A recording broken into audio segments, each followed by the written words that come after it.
اليوم بس مقدمين للطيور بيض،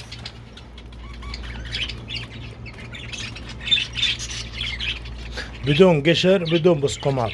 البسقومات انا ما احطها نهائي، لان البسقومات هو يعني فتاة الخبز، يعني هو الخبز اليابس مدقوق مطلعين بودرة بالمكيلة.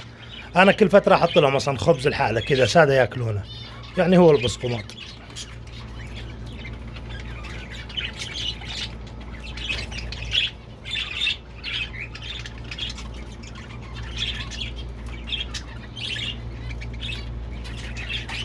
هذا الفطور الفجر.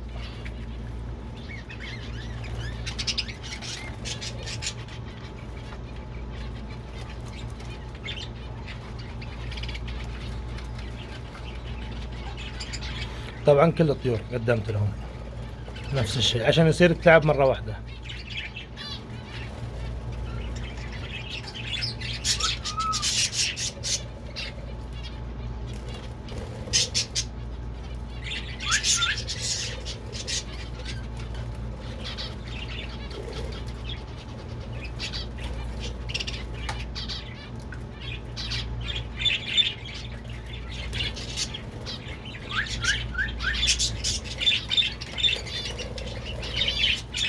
خلال 3 ساعات إلى 4 ساعات، على إن الجو عندي بارد هنا عشان عندي تكييف وكذا وما عندي شمس، أزيله مرة، لأن البيض إذا طول خلاص يفسد.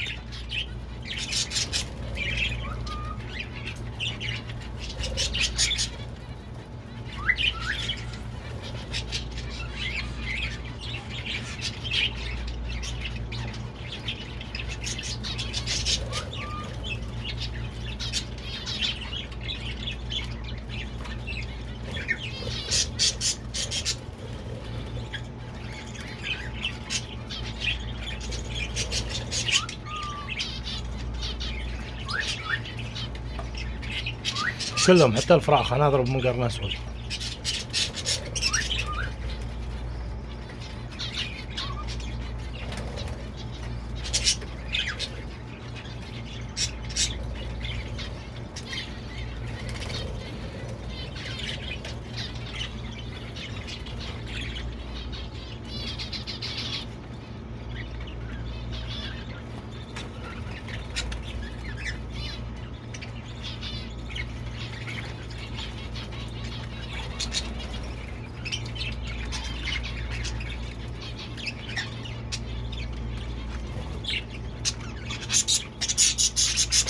في بعضهم ما نزل، في بعضهم راح ياكل حبوب.